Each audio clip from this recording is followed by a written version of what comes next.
Bienvenidos a Planet, un minuto antes de las 9 de la noche, ya estamos en vivo hasta las 10. En un rato vamos a estar hablando en unos minutos con Julio Cobos, que rompe el silencio, habla por primera vez después del acuerdo entre el radicalismo y Macri. ¿Por qué se bajó? ¿A quién va a apoyar? ¿A la candidatura presidencial de Macri?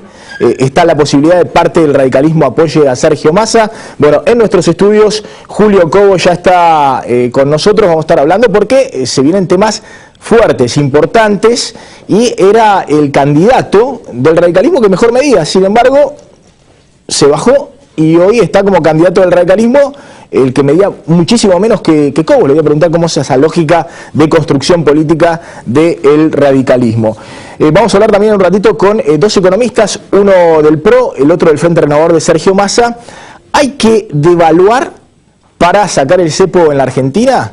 ¿Hay olor a ajuste económico para el próximo presidente? Bueno, el debate entre los economistas de Massa y de Mauricio Macri. Pero antes de esos temas, hoy se conoció que va a haber un paro total el martes próximo, paro total del transporte en toda la República Argentina. Y no va a haber colectivos, no va a haber trenes, no va a haber aviones, tampoco va a haber bancos, es decir, paro total.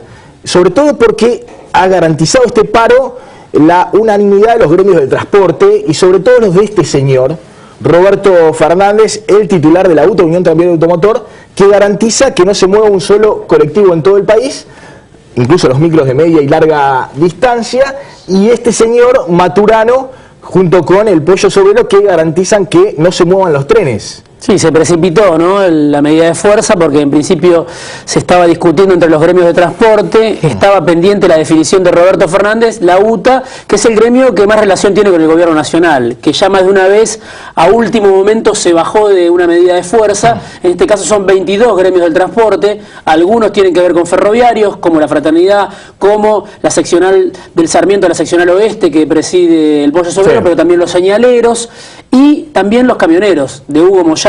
Son distintos gremios que además suman a los bancarios, que van por la suya, tienen una posición independiente. No todos reclamando la suba del piso del impuesto a las ganancias. Sí, también hay otros reclamos, la inflación, sí, hablan de la pobreza, la inseguridad. No, pero en concreto tienen que negociar las paritarias y no quieren negociar sin que Cristina otorgue una suba del piso de ganancias, porque si no, negocian 30 y de bolsillo es un aumento del 20, sí, o del 22%, y ninguno se quiere quedar atrás. Son todos gremios que tienen hoy el apoyo de la CGT opositora de Moyano, pero a mí me parece que el tema fuerte es que la CGT de Caló le hace un guiño también. Y atención con Roberto Fernández, que está subido al colectivo y dice: el martes no se mueve un solo colectivo en la Argentina, y de alguna manera genera que haya paralización del transporte el martes próximo, con lo cual se garantiza el éxito del paro, salvo que Cristina tenga algún tipo de gesto antes. Sí, que haga un llamado Florencio Randazzo, Julio De Vido, algún ministro que lo escuche. Dijo Fernández, hoy lo vas a escuchar seguramente, dijo: lamentablemente este gobierno no escucha, pero este pliego de demandas son para este gobierno y para el que venga. Para cualquier gobierno tenemos que resolver esto, tener una solución real. Se suma Moyano, se suma también la CTA de Pablo Micheli, la CTA opositora. Hay que ver si no se suma también Luis Barrio Nuevo. Estaban esperando todos la oportunidad. Los que convocan y garantizan la eficacia del paro son los gremios del transporte. Repasamos rápido entonces: no habrá colectivos, no habrá trenes, no va a haber trenes. Sí. Está en duda, no va a haber trenes, no va a haber aviones, tanto en aeropuerto como en Ezeiza y en todos los aeropuertos del país no va a haber aviones. Sí, aeronavegantes se pliega, un sector de los pilotos, técnicos, los mecánicos, con eso no hay aviones. Sí. Está en duda el tema subtes porque están ahí los metrodelegados, algunos apoyan al gobierno. Sí, los metrodelegados seguramente no van a parar, puede ser que algún sector de izquierda pare algunos ramales, pero la UTA dice: nosotros garantizamos, dice Roberto Fernández. Se sabe que la UTA tiene muy poco peso, que los echaron del subte, pero bueno, van a intentar también paralizar el subte. Bueno, y después algunos servicios, pero con esto te garantizás paralizar todo. No habrá bancos porque Palazzo de los bancarios también está con ese reclamo. Todos los bancarios hoy pagan impuestos, sí, a la ganancia. No va a haber estaciones de servicio, gremios que están alineados con Barrio Nuevo, no va a haber recolección de residuos, camioneros, obviamente el gremio que garantiza Hugo Moyano. Petroleros también es un gremio importante, de Guillermo Pereira, el senador neuquino, que también adhiere a esta medida, que está, si se quiere, es el gremio más importante de la CGT opositora por fuera de los gremios de transporte. Es otro de los que dice que va a parar el próximo martes. Bueno, vamos a hablar con Julio Cobos. Clave habla por primera vez después del pacto o el acuerdo UCR-Macri. ¿Qué tendrá para decir? Mira el informe. La Unión Cívica Radical camina hacia las elecciones con diferencias de criterio que amenazan con generar una ruptura. El resultado de la convención de Gualeguaychú marcó un triunfo contundente de la postura de Ernesto Sanz, pero dejó demasiados heridos. Aunque la mayoría de los convencionales optó por sellar la hermandad con el macrismo, las discusiones no terminaron. El bando de los vencidos cuenta entre sus filas a Gerardo Morales y Julio Cobos, el candidato radical que tenía la mayor intención de voto a presidente. Los disidentes quieren preservar los acuerdos que tienen con Sergio Massa en sus provincias, en busca de arrebatarle el poder al peronismo. El operativo para ampliar el marco de alianzas está fogoneado por los radicales que tienen chances reales de gobernar en sus distritos: Jujuy, Tucumán, Formosa, Santa Cruz y Chaco. Morales ya convocó a la corriente no macrista de la UCR a un encuentro el lunes, que viene con el objetivo de definir los próximos pasos. La intención es pedirle a Ernesto Sanz que reúna al Comité Nacional del partido y les dé permiso a los dirigentes que quieren ir aliados con Massa en las provincias. El presidente de la UCR habilitará a sus correligionarios para jugar con el Frente Renovador. ¿Y qué hará entonces Elisa Carrió, la enemiga irreductible que tiene el ex jefe de gabinete de Cristina en las filas del panradicalismo? Bueno, Cobos, gracias por venir. No, un gusto, Max, como siempre. Bueno, ¿se quedó con las ganas de ser candidato a presidente? Sí. La verdad que sí, estuvimos hablando de este tema en el último programa suyo, pero a ver, pero entonces esto es una consecuencia, claro. Era candidato a presidente, claro, hoy ya no es candidato a presidente. Déjame que te explique cómo evolucionó esto. En realidad el espacio donde uno se sentía cómodo, que había puesto toda la fuerza, que había sostenido todo esto con ganas, que habíamos construido una plataforma de gobierno, es lo que fue el Frente Amplio UNE, ¿no? Cuando se constituyó en abril del año pasado, el 22 de abril, yo lancé mi candidatura una vez definido el espacio, el 29 de mayo, y empezamos a trabajar en forma conjunta con este espacio. La ida de Carrió, introspectiva, y la indefinición del radicalismo fueron desgastándonos a todos, ¿no? Biner inclusive tomó una decisión, no pudimos construir una fórmula, porque yo le decía, mire, hasta que la convención no decida qué es lo que va a hacer en definitiva, yo no puedo generar un espacio para poder romperlo también y quedar mal con ustedes, ¿no? Lo mismo lo hablamos con Margarita Stolbizer, bueno, buena gente, con la verdad que hemos terminado con muy buena relación. Ahora, pedí la convención en agosto, no se reunió, pedí la convención en diciembre, no se reunió y llegamos deshilachados. Ahora, hubieron una propuesta, yo decía, bueno, en el espacio que fuéramos, teníamos que ir con un solo candidato al radicalismo. Decíanlo como quieran. Propuso Gerardo Morales en base a encuesta, no quisieron. Bueno, entonces a mí no me quedó más alternativa que decir, había dos posturas. La de Ernesto Sanz y la suya. Y la nuestra. ¿No es cierto? Que la nuestra, como habían avanzado ya las provincias, con en algunos se habían desdoblado, creo que en 14, pero en las provincias donde estaban de alguna manera enganchadas con lo nacional, sin ir con boleta única, porque eso hubiera sido la solución por categoría. Bueno, teníamos el problema de Santa Fe también, era complicado para una electoral en Capital y en Santa Fe, donde además se enfrentaba al PRO. O sea, una situación complicada. Claro, en Santa Fe el radicalismo, acá está Miguel Luigi, que es el candidato del socialismo, pero ahí está el radicalismo en alianza con el socialismo y enfrenta al PRO de Miguel del CEL. Bueno, todas estas cosas había que compatibilizar.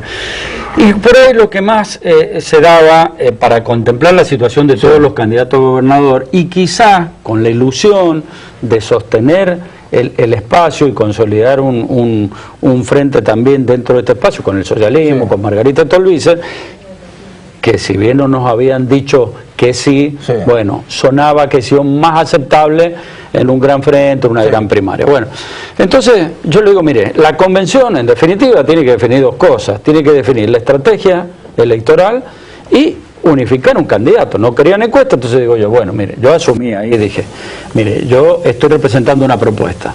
Con la definición de la propuesta queda definido el candidato al presidente, aceptaron ahí, ahora la otra era... Más allá de eso, para que la gente entienda, ¿no? Porque si no, la gente tiene la idea de que el radicalismo, yo digo, el radicalismo puede acordar perfectamente con el PRO. Yo creo que hoy en la Argentina se debate muy poco desde el punto de vista ideológico, bueno, esto de las banderas y demás, me parece que todos son pragmáticos. El PRO es pragmático, el radicalismo es pragmático, ni qué decir el peronismo.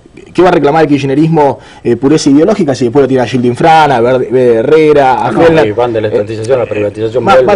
Entonces, es pragmatismo. Ahora, el radicalismo tiene alma de perdedor, digamos, porque usted me diga más o menos 10 puntos seguro tenía en las encuestas. En todas las encuestas que estamos viendo tenía 10%. Ernesto Sanz tiene 2 puntos. Es decir, convénzalo al radicalismo. No, digo, pero tampoco lo noto muy enojado usted. ¿Por qué no hicieron una fórmula conjunta? Usted con Ernesto Sanz bueno, se planteó eso también. Peleaban la interna con Macri o con Massa o quien quisieran, pero con algún espíritu ganador, o el radicalismo tiene espíritu perdedor a nivel nacional. Yo fui a la convención con la idea de obtener el respaldo partidario. Vos necesitas el respaldo de la ciudadanía, que obviamente lo necesitas, pero también necesitas el respaldo de tu partido para encargar una elección. Si tenés la mitad o más de la mitad, el 60%, que están convencidos de tu estrategia, o que ven con más simpatía a otro candidato fuera de tu partido, ¿cómo enfrentás un proceso eleccionario de esa manera? Ya había transitado yo lo que fue del 22 de abril en adelante, ¿no? Es decir, el candidato de una parte del radicalismo es Macri directamente. Sí, me parece que de este acuerdo el beneficiado número 1 es Macri. No nadie cree, no sé si usted cree que Ernesto Sanz le puede ganar a Macri en una interna. Sí, es muy difícil, es muy difícil. Vamos a hacer todo lo posible. Nosotros ahora tenemos que apoyar a nuestro candidato, que es Ernesto Sanz, el que quedó avalado por la convención en función del resultado de la estrategia. Ahora, si Macri gana en la interna en agosto, bueno, mire, ¿puede apoyar a Macri? A ver, yo lo que quiero saber es que acá hay muchas las cosas al revés, Maxi. Yo por eso hoy le presenté un pedido al presidente del partido, donde son 4 puntos. Pero ¿condiciones? Claro, especie de condiciones a consensuar, porque la verdad que, tenemos buena relación con la gente del PRO, pero no conozco las propuestas exactas de qué leyes vamos a derogar, que no, que se va a mantener, políticas vinculadas al sistema educativo, al sistema energético, a la seguridad. Bueno, ahí están presentados cuáles son las bases que seguramente Ernesto Sanz va a compartir, pero ahora no se trata de que el radicalismo va con su candidato y su plataforma electoral, la coalición cívica con su candidato y su plataforma, y Macri o el PRO con su candidato y la plataforma. Hay que hacer una sola plataforma electoral. No, bueno, Macri ha dicho que van a ir a la interna, pero que no va a gobernar con el radicalismo. Entonces, lo cual además me parece bien, porque si no, está el fantasma también de la alianza encima. Está el fantasma de que se genera una nueva alianza. Por ahí muchas cosas que hace Macri o que opina en función de lo que lo aconsejan publicistas y todas estas cosas. Pero ahora pues no me cabe la menor duda. Pero lo que hay que hacer es una sola plataforma electoral. A ver, yo soy diputado, tengo 2 años más de diputado.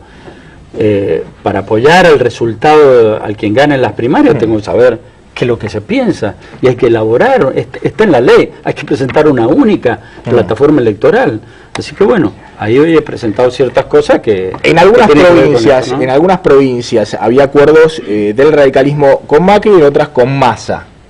¿Eso continúa o ahora van todos con Macri? El tema de las provincias, ahí hay una puertita que dejó abierta la convención del radicalismo para acordar en casos excepcionales permitirle, pero hay que ver qué opinan los demás socios, porque ahora no se trata nada más de la opinión del radicalismo.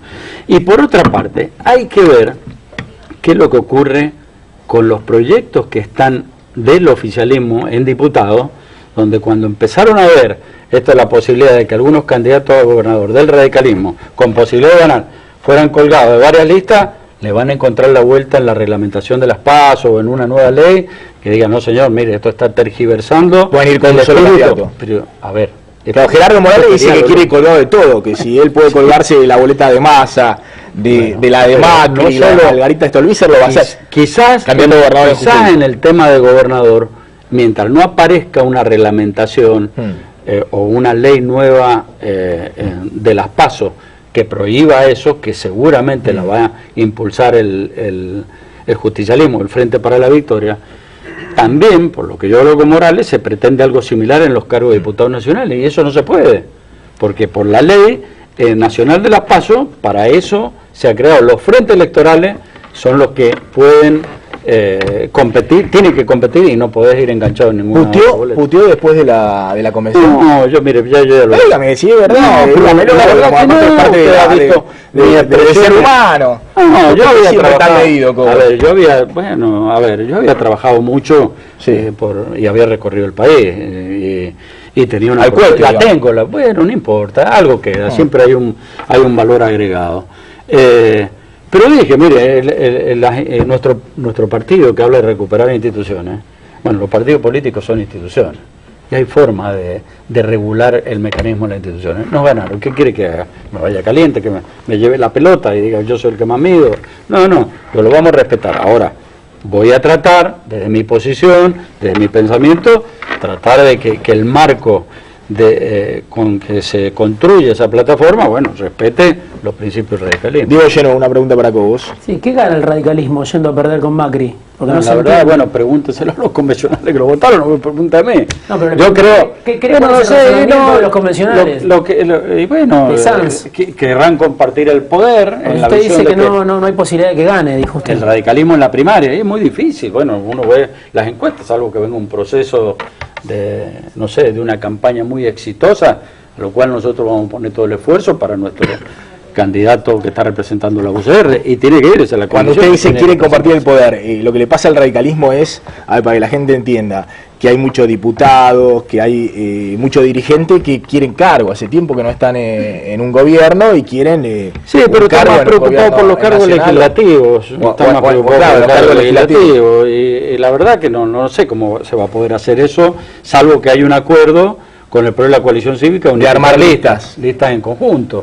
Si no, cada uno va a tener que ir con su candidato al legislador. Usted volvió a enfrentar, mire lo que son las vueltas de la vida y de la democracia argentina, a la vieja coordinadora, al Cotino Siglia, a Federico Tronelli, que uno pensaba que ya se habían retirado de la política, que ya estaban, digamos, cuidando los nietos. Fueron muy decisivos. Efectivamente no, están guiando el radicalismo. Vivitos y coleando. Fueron el respaldo que tuvo Ernesto Sanz para llevar a cabo esta estrategia. Fíjate que Ernesto mandó una carta 10 días antes. Es decir, la coordinadora está vivita y coleando, con algunos años más. Sí. Y con pocos votos, ¿no? Con poquito voto, bueno. Sí, dentro del radicalismo no, por lo visto el radicalismo la acompaña. Sí, bueno, dentro de la estructura partidaria, digamos, ¿no? Pero bueno, esta es la realidad. Los partidos nosotros tendremos que cambiarlo de adentro hacia afuera. Bueno, a ver, Diego, otra pregunta para Cobos. Sí, ¿usted cree que se identifica el radicalismo que se extiende a lo largo de todo el país con los postulados de Macri, que fue acercándose a esos postulados? No, va a costar mucho, por eso creo que tenemos que hacer una plataforma muy bien consensuada y que exprese de alguna manera el sentir del radicalismo. El 80% de los radicales coincide con el alineamiento del PRO, y eso se demuestra con lo que pasa en el Congreso, que votan juntos todos, casi todos. Bueno, a ver... convengamos que lo único que hemos votado es en contra del gobierno, entonces todos coinciden en que esta escribanía se oponga. De ahí en más hay que ver cuando uno comienza a liderar qué son las leyes que impulsa y cuál es la gestión propia del gobierno. Una cosa es ser oposición en los proyectos que se cierra el gobierno y todos dicen, bueno, nos ponemos de acuerdo de la izquierda a la derecha para votarlo en contra. ¿Usted qué apostaba? ¿A captar el voto de los alfonsinistas, digamos, del radicalismo? No sé si quedan, pero... Mire, el alfonsinismo, habían varios candidatos a gobernador también que nos apoyaban. Bueno, pero la decisión partidaria fue otra. Puede ser un acuerdo distinto. Lo que no se termina de entender es eso que hablamos al principio. ¿Por qué no hacer una fórmula fuerte?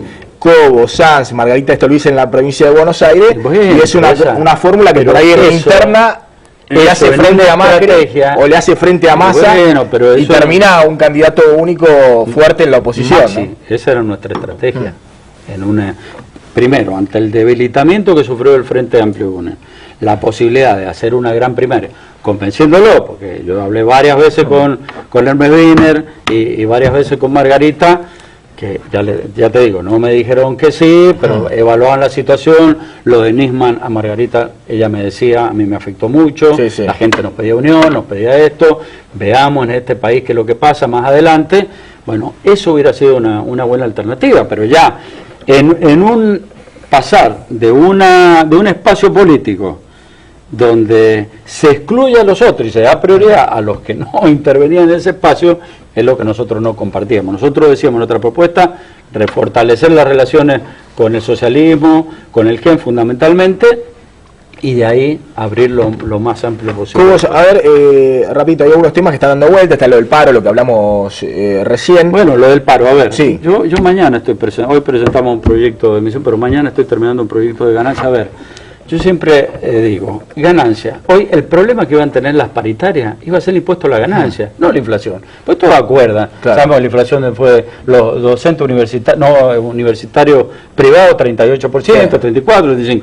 Pero el tema es que el impuesto a la ganancia, al estar congelada, sobre todo la tablita de machinea, sí. Y al haber sufrido mínimos ajustes y cada tanto las deducciones personales, el mínimo imponente, cambia de categoría. Entonces lo que hay que hacer es darle movilidad a esa tabla de manera de mantener la equidad tributaria en el tiempo. Te aumenta, a ver, el proyecto nuestro es actualizarlo en función, todos los topes, en función del coeficiente de variación salarial. Entonces vos sabés que si te aumentan un 30% es para morigerar los efectos de inflación, pero también no te van a deducir impuestos a la ganancia, no te van a cambiar de categoría. Presenté un proyecto para un billete de 500 pesos y otro billete de 1000 pesos. Te doy un dato. Sí. Hoy le pedí unos datos para terminar el proyecto a la asociación, la Unión de... Pero Cristina va a decir que eso genera inflación. No, al contrario, porque vos con un billete que lo vas a cuidar más que lo decían que ya no vale nada. Yo te doy un dato. Vos, en el año 2003, un litro de leche estaba a $1.40, hoy está 14. Es decir, que vos comprabas 70 litros con 100 pesos y hoy lo comprás 70 litros o caja con 1000 pesos. Sí. Con 1000 pesos comprás la mitad de kilos de carnes de asado que en el 2003. Sí, sí, es esto. Bueno, hay que irse al 2003. 100 pesos del 2007 hoy equivalen, o a fin del año pasado equivalen a 22 pesos a 22 pesos de 2007. Es decir, un quinto del valor del billete el gasto. Hoy es un quinto el valor del billete que tenía. Vos diste acá una dato la última vez que estuve que la circulación de billetes era del 63, yo tengo el 66, bueno. Son todos billetes de 100 pesos, ya no se emiten billetes de menor denominación porque no alcanza la máquina de impresión de 10 billetitos, te salen 10 veces más caro que hacer un solo billete. Sí. Los costos, eso lo dijo Capitanía, mira, en el 2008 el costo de la producción de billetes de circulación eran 70 millones, hoy 840 millones. Entonces es una cuestión de sentido común. Pero Cristina no lo va a hacer hasta el día de diciembre. No importa, lo harán los candidatos que vengan. Macri, va a haber que hacerlo. Macri lo va a hacer. No sé, bueno, el que surge. Acá está Sturzenegger que podrá opinar. ¿Dónde le va a poner una ficha? ¿A Macri o a Massa? No, ¿O a Margarita Stolbizer? Usted personalmente. No, yo lo que creo, yo si juego en el radicalismo, vamos a jugar dentro del espacio y tratando de fortalecer. Pese a que usted está más cerca de Margarita Stolbizer, no tengo duda de que estamos más cerca, pero sí, más cerca del socialismo. Pero usted la disciplina partidaria. Nosotros no teníamos que dar explicaciones de eso. Sí.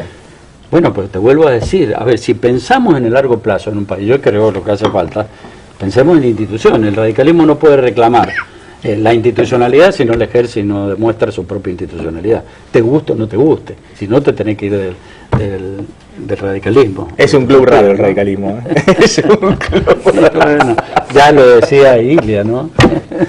Cobo, gracias por haber venido. Es un gusto. Vamos a discutir con Sturzenegger y con Ricardo Delgado, economista de Massa y economista de Mauricio Macri.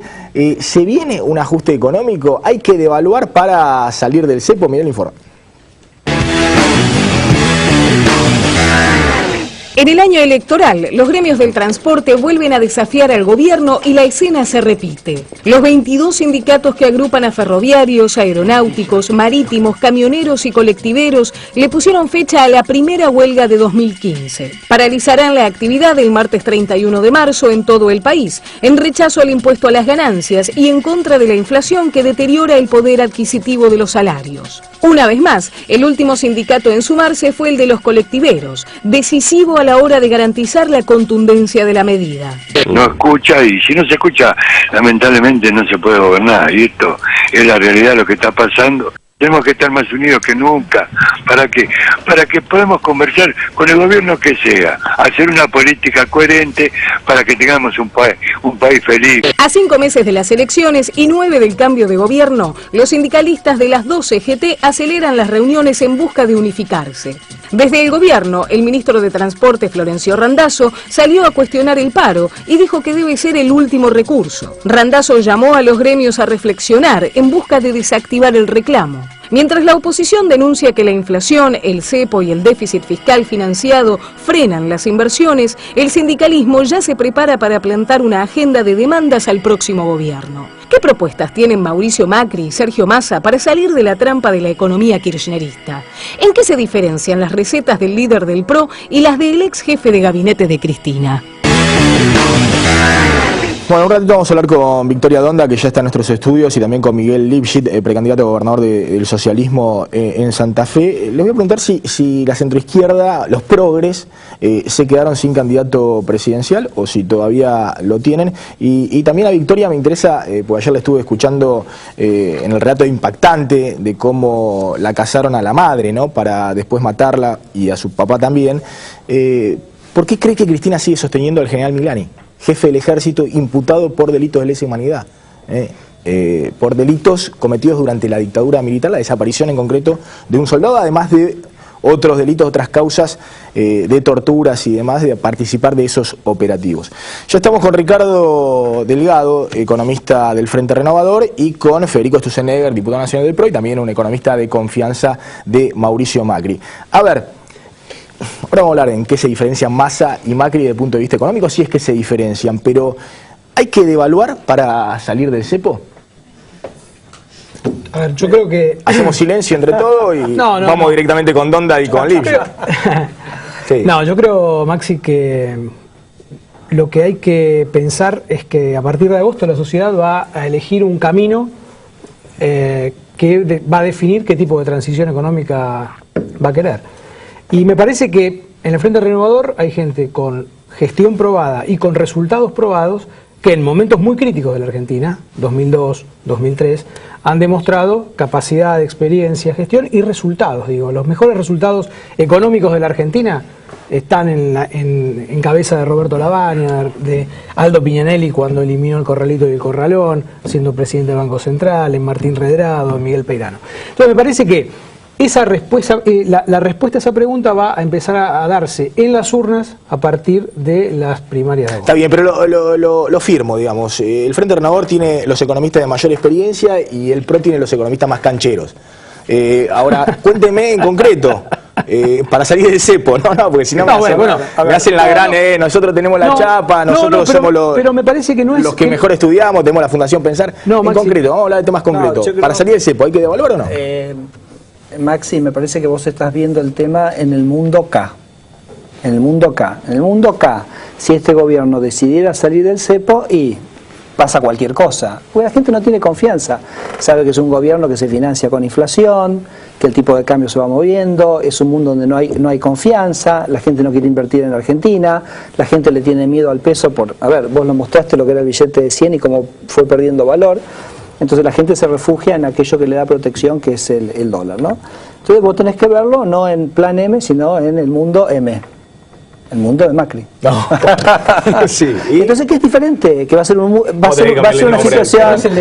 una situación donde se van a recrear las situaciones de confianza, donde va a haber un plan antiinflacionario, donde se va a apuntar que en 3 años la inflación esté entre 0 y 4%, que es la cosa más normal del mundo. 195 países del mundo es lo que tienen, y creo que los argentinos, básicamente una repesificación del sistema financiero, donde la gente decide ahorrar en pesos. Entonces me parece que en ese mundo vos tenés una situación hoy donde tenés pesos que se quieren convertir en dólares, y tenés un montón de dólares que se quieren convertir en pesos, porque hace 4 años, Maxi, acá no viene un mango para la inversión. Lo que están afuera, en los colchones, lo que están en los colchones, o de gente de afuera que quiere invertir en Argentina. Entonces, los dólares que se quieren convertir a pesos, en el mundo M, son muchos más que los pesos que se quieren convertir en dólares. En el mundo K, los pesos que se quieren convertir en dólares son mucho más que los dólares que quieren convertirse en pesos. A ver, interactúen un poquito. No, lo escuchaba muy atentamente, y uno, digamos, en términos abstractos, no puede menos que coincidir con Con Federico, ahora, la verdad es que algunas afirmaciones del candidato Macri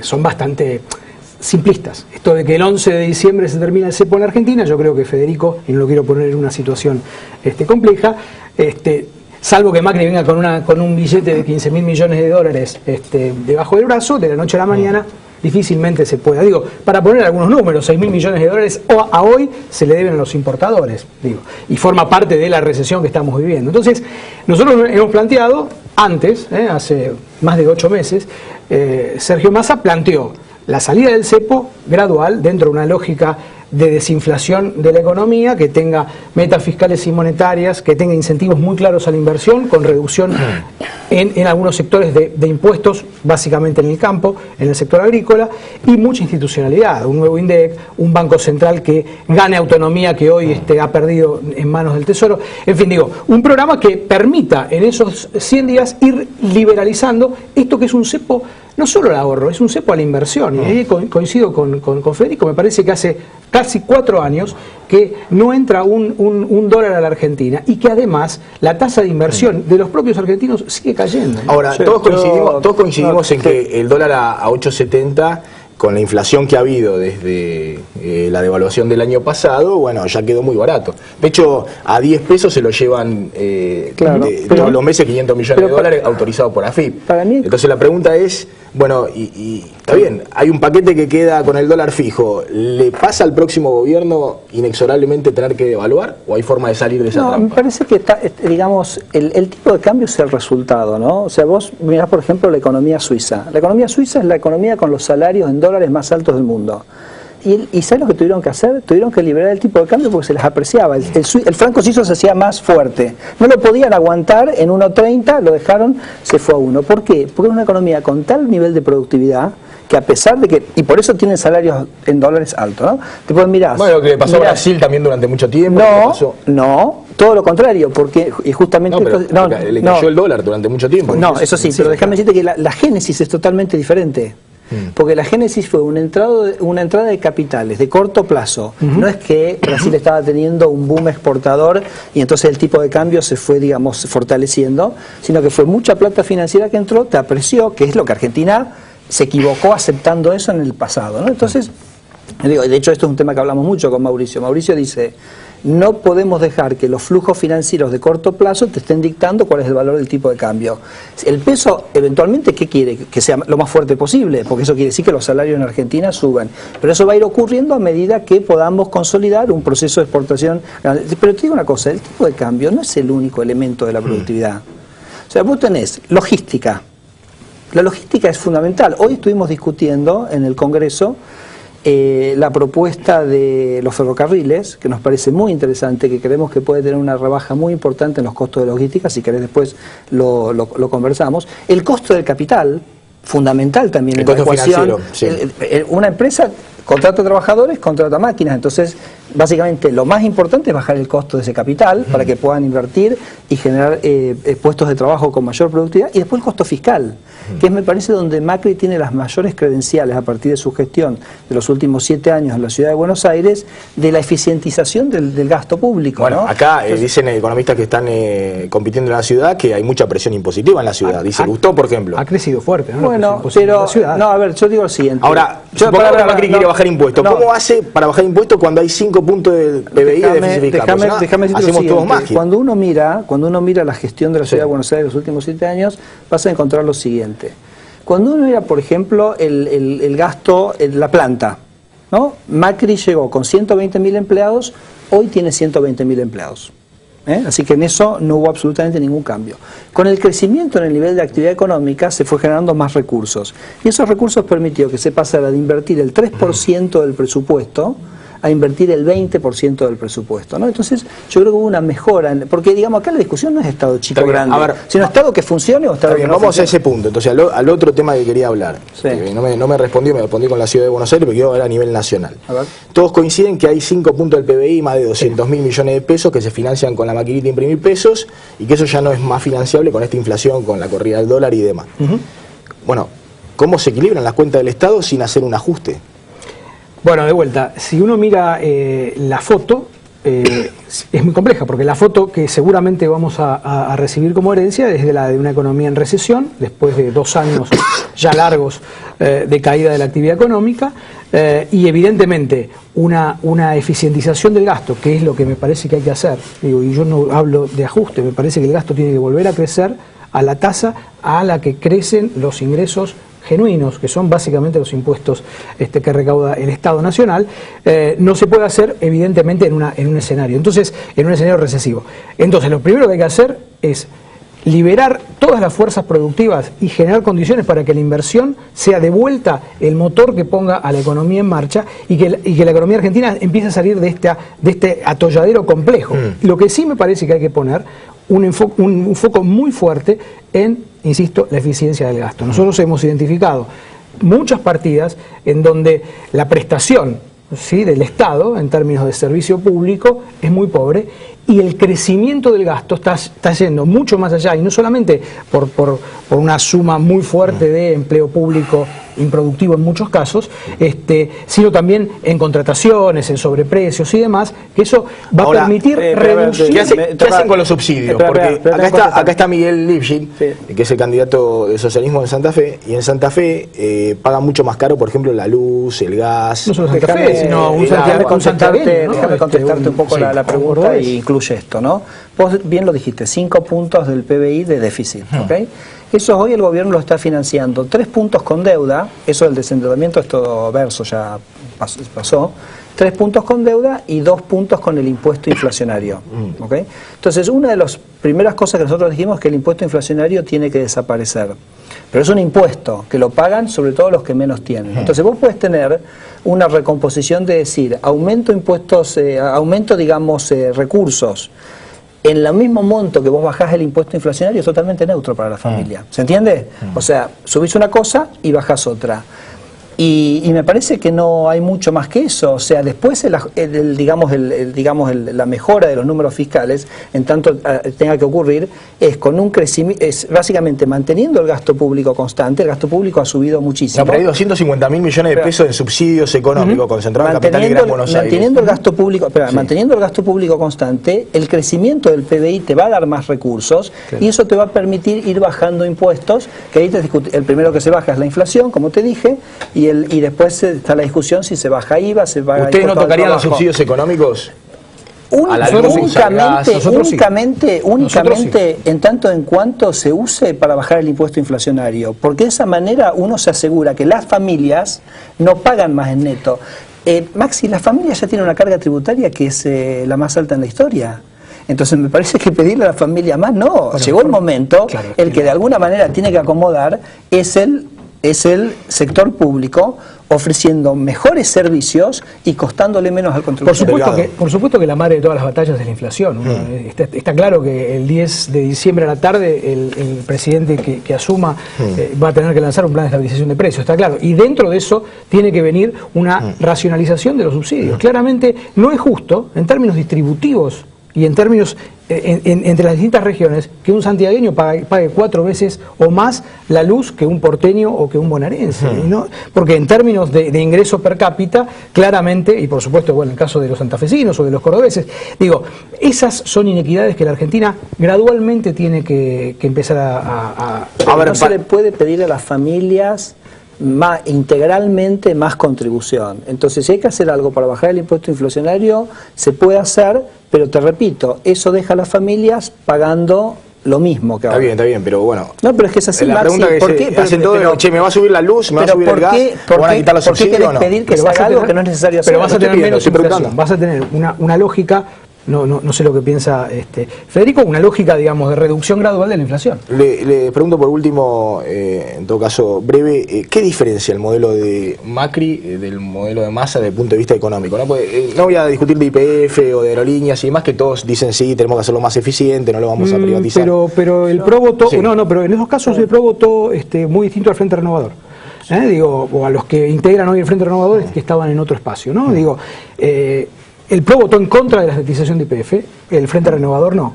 El PRO votó en contra de la estatización de las FJP, el Frente Renovador no. Digo, son dos modelos distintos en energía y en lo que es el sistema, el manejo del sistema previsional. Nosotros creo que lo que distingue a Mauricio es la gestión, ¿no? Entonces vos me decís, ¿qué es lo que me enorgullece más de la gestión de la Ciudad de Buenos Aires?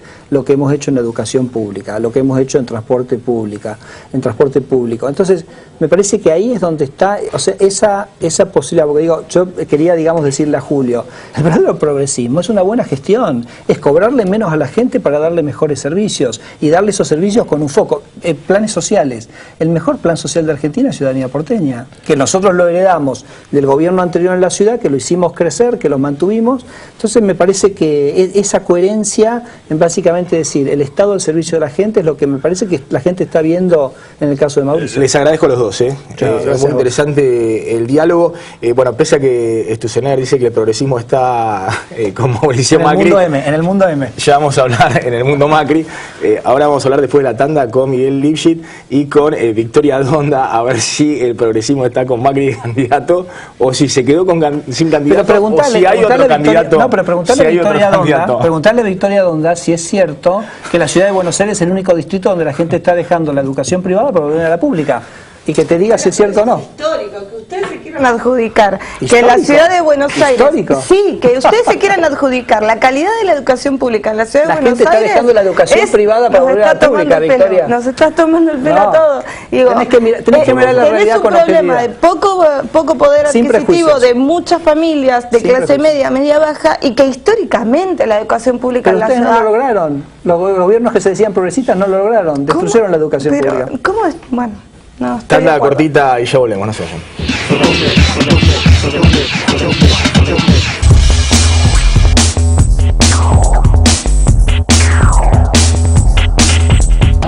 Neuquén, la provincia con mayor potencial de gas y petróleo no convencional del mundo. Aquí, como en toda la Argentina, subastas industriales, ahora se dice Adrián Mercado. Adrián Mercado, el placer de operar con el que sabe. Relojes Feró, para marcar los momentos inolvidables. El mejor regalo para ella, para él y para vos, con su colección de diseños exclusivos. Relojes Feró, adquiéralos en las joyerías y relojerías más importantes del país.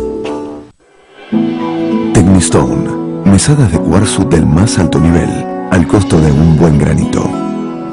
Coméntelo con su arquitecto o desarrollador. Tecnistone elabora baremes, mármoles y granitos. Varonil viste a Maxi Montenegro. Trajes a medida y etiqueta para niños y hombres. Venta por mayor y menor. Todas las tarjetas, 12 pagos sin interés. ¿En qué se parece un cosecha tardía de Norton al novio de Guillermina?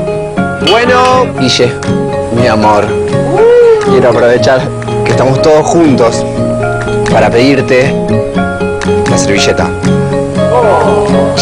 No, bueno, y también por ahí pedirte que te cases conmigo.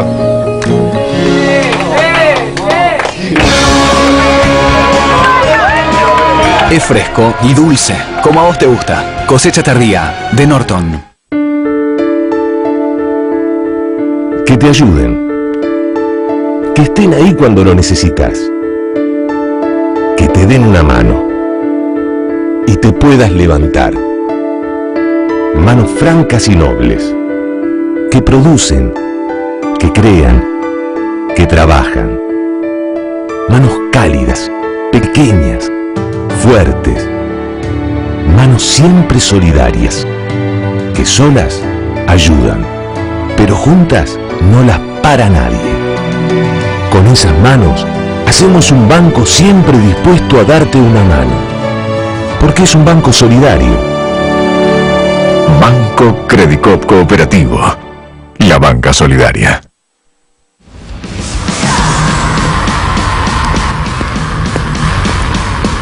No. Hay cada loco en la calle. Cada vez somos menos raros los bichos raros que elegimos Cunnington Cola. Cunnington, corta la sed.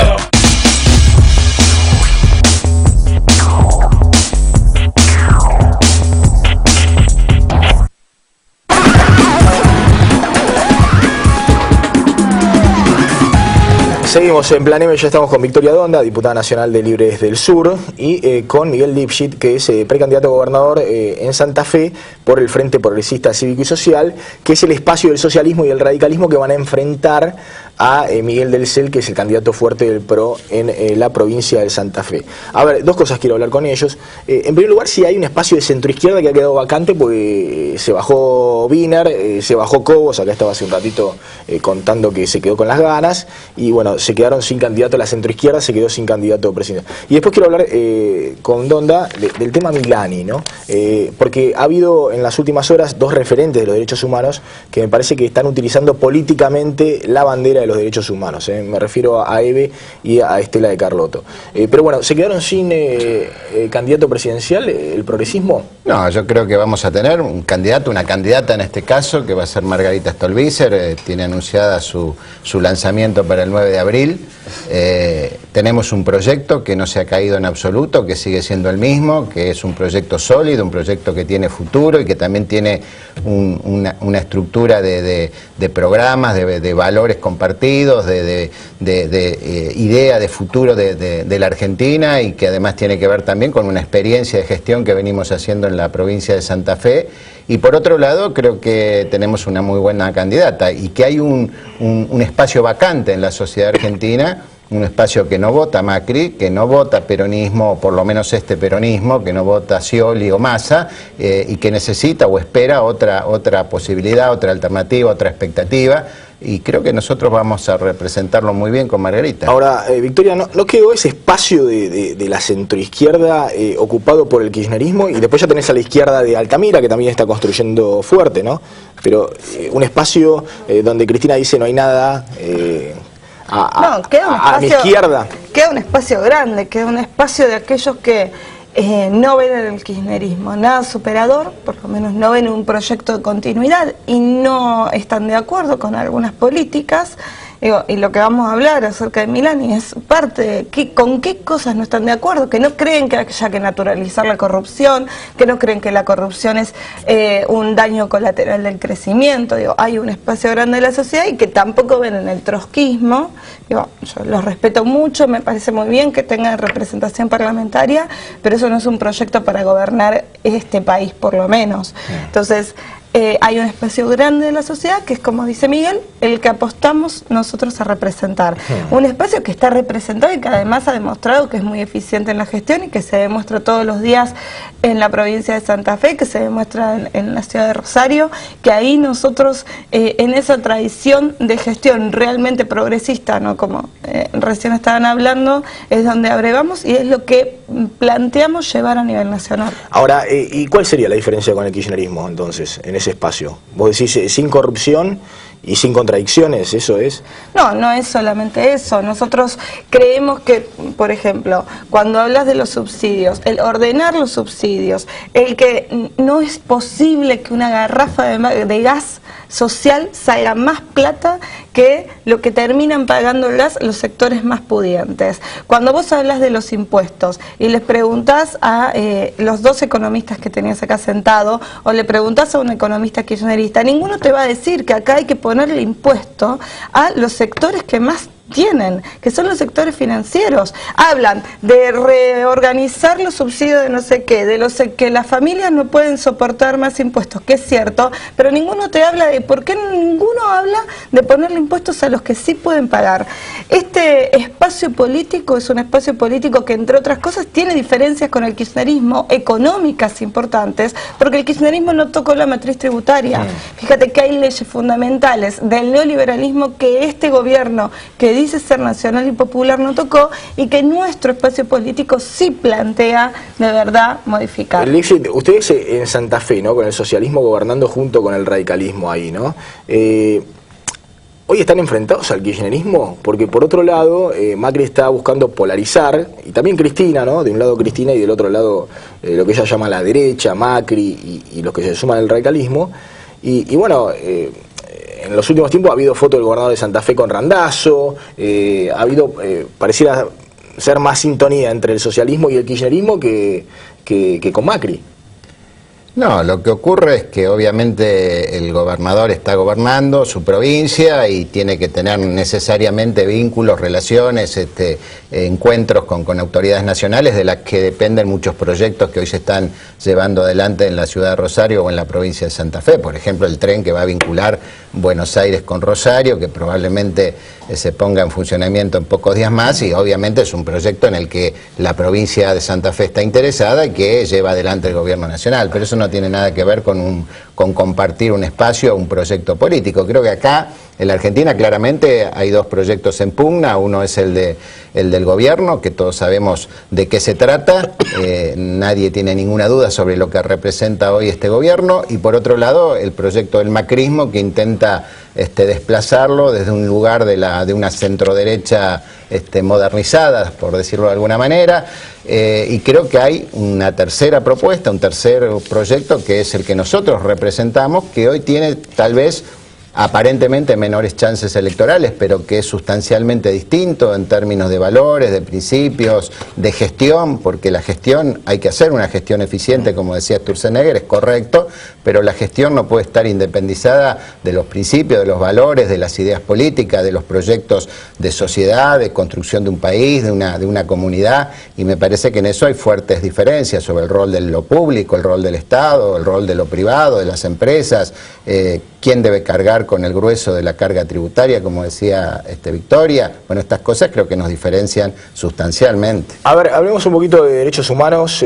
Ahora va a participar también Diego Genú, pero ayer se cumplieron 39 años del golpe del 24 de marzo del 76 y hubo algunas declaraciones que a mí me llamaban mucho la atención, ¿no? Debe Bonafini, por ejemplo, que asoció a Scioli directamente con la dictadura. Ahí lo podemos ver, lo que dijo Eve. Scioli es un tipo que apoyó la dictadura. Si te la pasás andando en lancha y te cagás en lo que pasa en tu país, te das cuenta que estás del otro lado, ¿no? Esto dijo Eve. Y por otro lado, Estela de Carlotto, que dijo: cuando este año vayamos a las urnas, pongamos también a la memoria en ese sobre, los candidatos a la impunidad son muchos, pero también lo son los del futuro. A ver, hay quienes dicen que incluso las frases de Eve tienen que ver con la interna histórica con Estela de Carlotto, porque estuvo el otro día acá, el secretario de Derechos Humanos de Scioli es Guido Carlotto, es decir, el hijo de Estela, ¿no?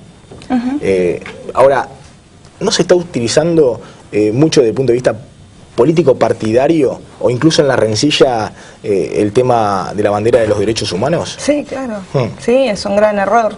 Es un gran error de los hombres y mujeres que son parte del movimiento de derechos humanos, permitir que banderas que tienen que representar a toda una sociedad sean utilizadas por este partido político que hoy está en el gobierno nacionalmente o por cualquier otro. Lo que no significa que la memoria y que esas banderas no tienen que ser política de Estado, ¿no? Y en eso otra vez, el ejemplo de la provincia de Santa Fe es un ejemplo en eso. Ahora, desde el gobierno de Santa Fe nunca se ha participado en la interna de los movimientos, porque el movimiento social es otra cosa, el rol de los organismos de derechos humanos es otro, es precisamente ser crítico de los gobiernos, apoyar cuando haya que apoyar determinadas medidas, y si no, ser crítico. Si vos lo que querés hacer es política partidaria, te tenés que dedicar a hacer política. Yo no soy parte del, o sea, yo me siento parte del movimiento de derechos humanos, pero claramente hago política, estoy en un partido, defiendo un proyecto político, y me parece que eso es el otro rol, es otro, ¿no? Es lo que hace Adolfo Pérez Esquivel, es lo que hace Nora Cortiñas, o sea... Es decir, que lo ven como política de Estado, no importa el gobierno, digamos. Después vos querés que las cosas se solucionan con el kirchnerismo o con el macrismo o con Massa, pero es una política de Estado. Ahora, ¿creen que hoy ya existe eso? Que más allá de esta chicana de Eve, de Carlotto, de la propia presidenta, cualquiera sea el presidente, los juicios van a seguir en su marcha, la búsqueda de los nietos todavía sin recuperar va a seguir su marcha, y también el caso Milani, que Milani... La democracia el 10 de diciembre, el 11 de diciembre lo va a depurar, digamos, Milani va a dejar de ser jefe del ejército. Yo creo que Milani es probable que deje de ser jefe del ejército, que de todas formas es un retroceso. Que el gobierno lo sostenga a Milani es un retroceso que equivale el gesto es equivalente a cuando bajó los cuadros en la Escuela de Mecánica de la Armada, haber nombrado a Milani. ¿Por qué? Porque es un hombre, ayer estuve en un programa con un diputado que es un nieto recuperado, que es kirchnerista, y él decía, bueno, está sospechado. La presidenta puso todo a disposición de la justicia, él está sospechado. Sí, Astiz también estaba sospechado. Hasta que avanzó la justicia. Hasta que avanzó la justicia cuando le declararon prisión preventiva. Que el tipo que sea jefe del ejército, que tiene, además, le duplicaron el presupuesto para inteligencia, tenga que además ser investigado por la justicia, pero está sospechado de delito de lesa humanidad, parece que es una canallada. No, pero además hay una denuncia, contamos los detalles ayer, en el caso del soldado Agapito Ledo, de la madre de Ledo, de la hermana de Ledo, de madras de la Rioja.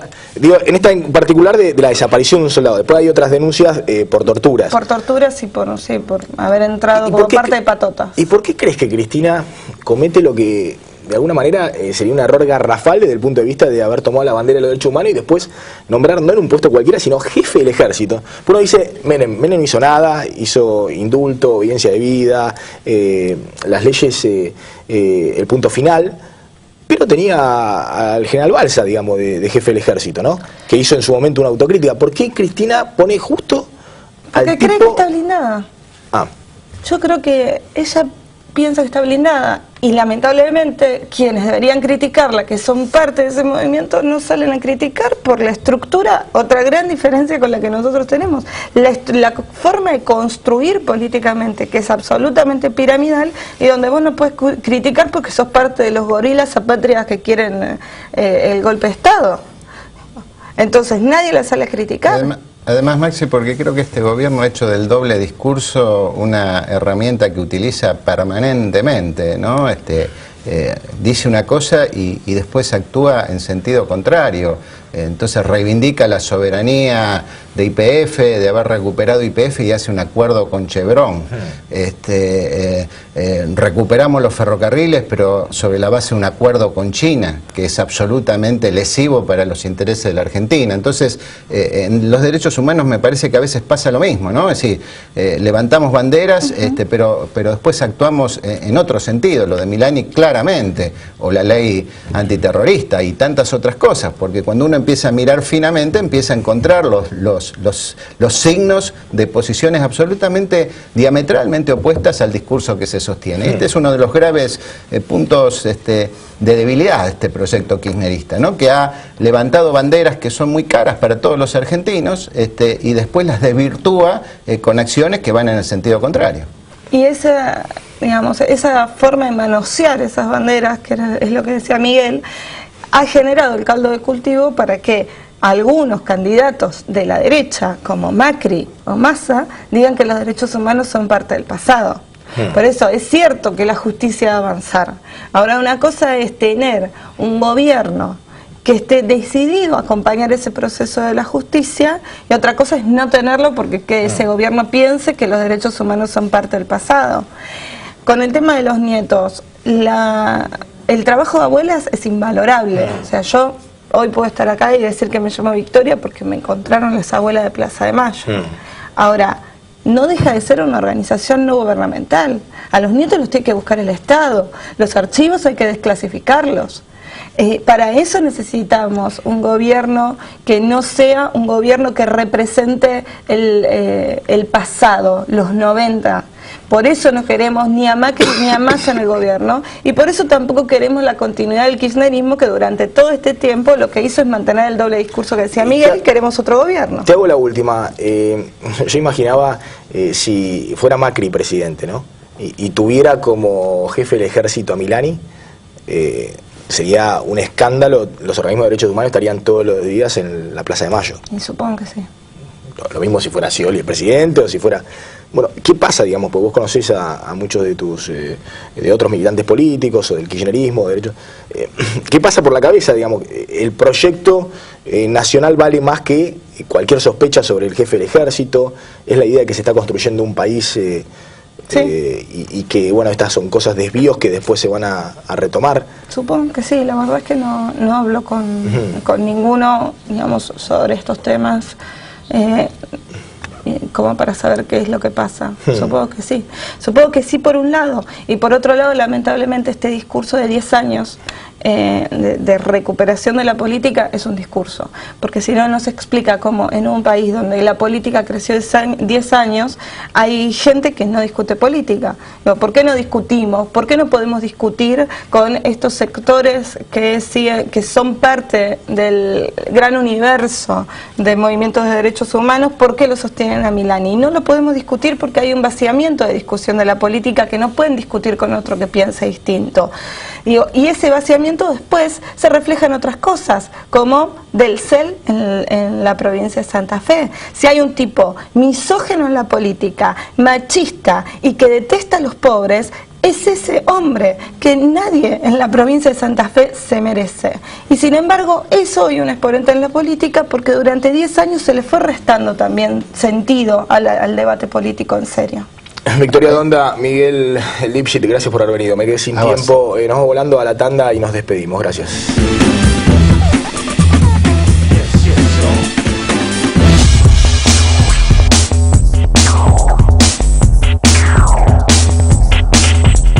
Calzado de seguridad ATT. Zapatos y botines certificados por las más altas normas de seguridad y la máxima calidad. Más información en attcalzados.com.ar. ¿En qué se parece un cosecha tardía de Norton al novio de Gisela?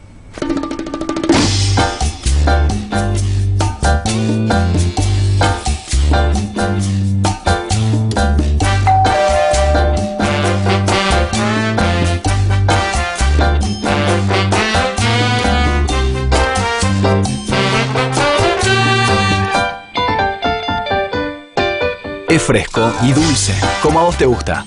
Cosecha tardía, de Norton. Que te ayuden. Que estén ahí cuando lo necesitas.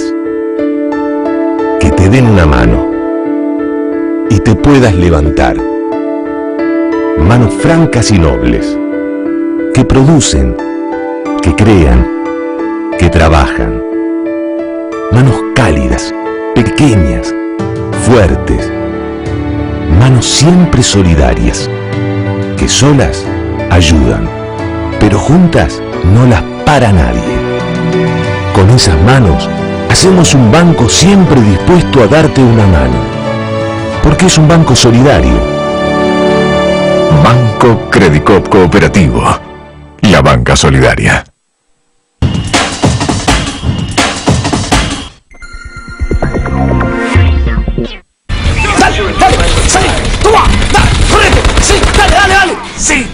¡Sí!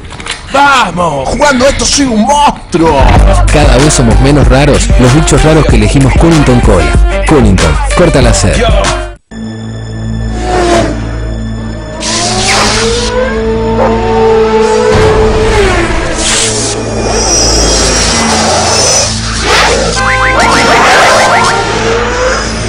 Internet de alta velocidad. 10, 20, 40 y hasta 100 megas. Sí, escuchaste bien, 100 megas. Llama ahora al 3969-2222. Telecentro.